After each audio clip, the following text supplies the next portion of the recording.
बड़े बड़े पॉडकास्ट देखने का टाइम नहीं है, कोई बात नहीं, ये चैनल को सब्सक्राइब कर लो। पॉडकास्ट की जो सबसे बेस्ट बातें होगी मेरे पॉडकास्ट की, वो इस चैनल पे मैं डालता रहूंगा शॉर्ट क्लिप्स में, ताकि आप शॉर्ट टाइम पे बहुत सारी नॉलेज गेन कर सको। Now let's start.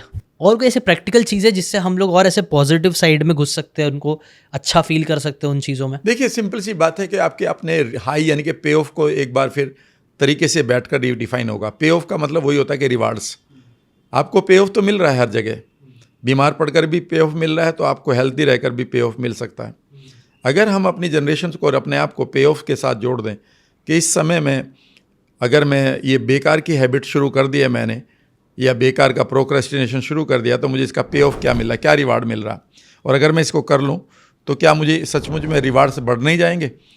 तो जैसे ही आप इस चीज़ को प्रॉपरली देखते हैं तो आपका सबकॉन्शियस माइंड इमीडिएटली आपको बता देता है कि इस रोड पर अगर आप चलें, यहाँ पर खतरा है और ये आपके लिए रेलेवेंट है, इधर आपको चलना फ़ायदा है।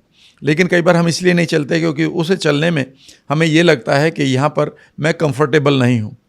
जब मैंने पिछली वीडियो में जो कहा था कि भाई हम कंफर्ट जोन से बाहर आना चाहिए, कंफर्ट जोन से बाहर आना चाहिए, मैं कहता हूँ यार हमारा माइंड तो कंफर्ट जोन में रहना चाहता है, तो why don't you redefine your comfort zone कि मेरे लिए वॉक करना, जॉगिंग करना, खूब पढ़ना, ठीक है ना, आई मीन अपने काम को मेहनत से करना, यही मेरा कंफर्ट जोन है। राइट। बेकार पड़े रहना, कल पर चीज़ों को टालना, ये तो मेरा बर्बादी जोन है। तो आप कंफर्ट जोन वर्सेस बर्बादी जोन बोलो तो याद रहेगा।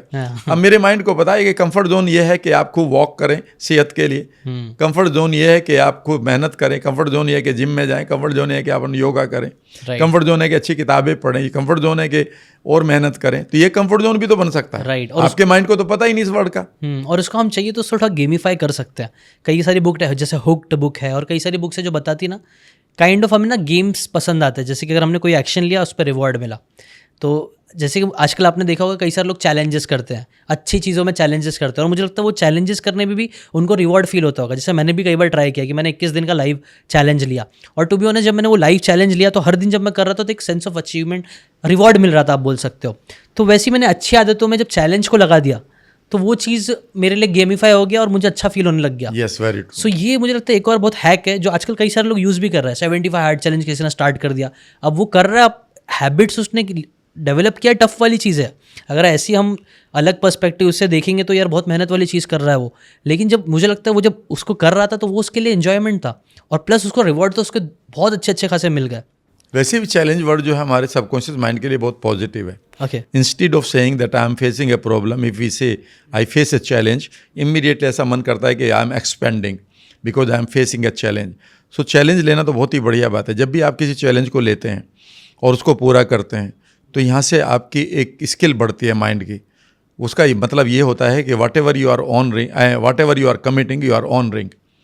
याद रखिएगा, जो आपके इंटरनल विनर की डेफिनेशन है वो यहीं से शुरू होती है कि जो भी आप कमिट कर रहे हैं अगर उसको आप ऑनर कर रहे हैं तो ये सबसे बड़ा विनिंग एटीट्यूड है। जब भी आप कोई भी चैलेंज लें, वो 10 दिन का लें, 10 घंटों का लें, 10 हफ्तों का लें, या 10 महीनों का लें, या 10 सालों का लें, ठीक है ना। अब आप कहेंगे कि लंबा चैलेंज को कैसे पूरा करें, कई बार ये सवाल आएगा। इसका बहुत बढ़िया तरीका है। तरीका ये है कि आप कमिटमेंट छोटे करिए शुरू में 20-21 दिन, और लेकिन उनको पूरा करिए। जैसे आप उनको पूरा कर लेते तो अब आपके माइंड के पास एक रेफरेंस आ जाएगा जो मैं बात कर रहा था कि whatever I commit I honour, whatever I commit I honour, whatever I commit I honour, whatever I commit I honour. जब ये आपके पास गैदर होने लगता है ये लेवल, तो अब आप कमिट करते हैं कि मुझे अब अपनी बॉडी को ऐसा बनाना है, तो एकदम से माइंड कहेगा it is very easy because we know how to honour it, and वो आपको रिसोर्सफुलनेस दे देगा भले ही आपके पास रिसोर्सेज ना हो, ठीक है ना। जब आप ये कहते हैं कि मुझे अब इतना पैसा कमाना है तो आपका सबकॉन्शियस माइंड इमीडिएटली आपको यस करेगा, क्योंकि उसे पता है कि whatever we commit we honour.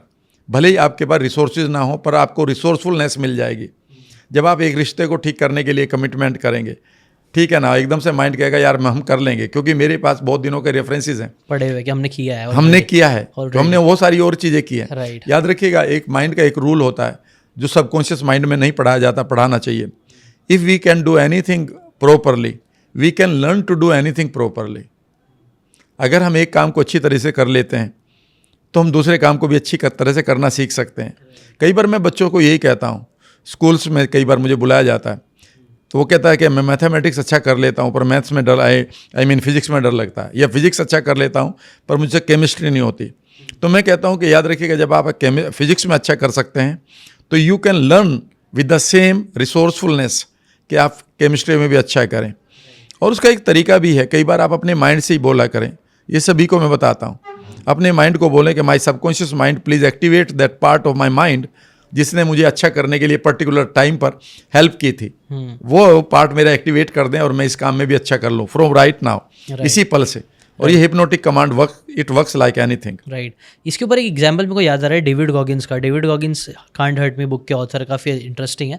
उन्होंने एक कुकी जार मेथड उन्होंने किया है। कुकी जार मेथड उन्होंने कोई भी चीज़ जब वो अचीव करते, कोई भी टफ काम, जैसे उन्होंने डिफाइन किया कि मैंने इतना 100 किलोमीटर्स की रेस भागा हूँ, तो वो उसको लिख के डाल देते थे। ऐसे उन्होंने एक जार क्रिएट करके रखा, तो जब भी वो लो फील करते हैं तो वो जार में से कोई एक शीट निकालते हैं और याद करते हैं कि मैंने देख ये चीज़ अचीव किया, तो उनको वापस से वो एग्जैक्टली रेफरेंस मिल जाता है और वो कर पाते हैं। This way he is reactivating that part who made that difference. Right. इस तरह से वो माइंड के उस पार्ट को, उस पर्टिकुलर फैकल्टी को एक्टिवेट कर रहे हैं जिसने ये काम किया था। यानी कि वो अपने अंदर की एक आवाज़ को जगा रहे हैं, अरे तू ये नहीं ये भी है। राइट। तू ये कह रहा है कि तू आज डिप्रेशन है पर तूने तो 10 किलोमीटर एक दिन वॉक भी किया था। अरे वो खतरनाक, उनकी स्टोरी मुझे बहुत इंटरेस्टिंग अरे ये बहुत इंपॉर्टेंट है, इसीलिए इनको हम ट्रेजर्स कहते हैं। उन्होंने तो ये कुकी जार बनाया था। हाँ। मैं कई बार अपने लोगों से कहता हूँ कि तुम बीमारी को या किसी फेलियर को या किसी डिप्रेशन को ठीक करने के लिए एक काम करो ना, तुम अपने एक नोटबुक लो और उसमें कम से कम 200 ट्रेजर्स को लिखो। ओके। भाई आपको पहली साइकिल कब मिली थी, वो दिन आपको याद नहीं है? याद है। उस दिन आपको खुश नहीं हुए थे। आपको नई क्लासेस नई बुक्स हर साल मिलती थी, नई ड्रेस हर साल मिलती थी। कई बार आप घर पर नहीं आए तो आपकी मदर ने आपके लिए वेट की है, ठीक है ना, आपके लिए खाना नहीं खाया। क्लियर। कई बार आपको कहानी सुनाई गई है स्पेशली बैठाकर, कई बार आपको हक किया गया पेरेंट्स के द्वारा, दोस्तों, कई बार आपको रिवार्ड मिले हैं। इन सब घटनाओं को याद करो, जरूरी नहीं कि बहुत बड़ी हों, इन्हें हम कहते हैं ट्रेजर्स। और जब भी आप इन ट्रेजर्स को देखना शुरू करेंगे तो आपको एकदम से लगेगा that you have been a unique person on this earth. अभी आपने क्या किया कि 4 बेकार की इवेंट पड़ी है, बस उनको याद करके रो रहे हो, मेरे साथ ऐसा हुआ, I should not have suffered like this, मेरे साथ ये नहीं होना चाहिए था, अपने आप को नीचे डाल रहा है। आप उन ट्रेजर्स को याद करो ना। अगर आपको ये बातें काम की लगी होगी तो do check out the full podcast यार, जाके देखो, डिटेल में चीज़ों को समझो, तब ज़्यादा अच्छे से समझ में आएगा, ज़्यादा अच्छे से आप अपनी ज़िंदगी में चीज़ें अप्लाई कर पाओगे। Thanks so much and subscribe this channel.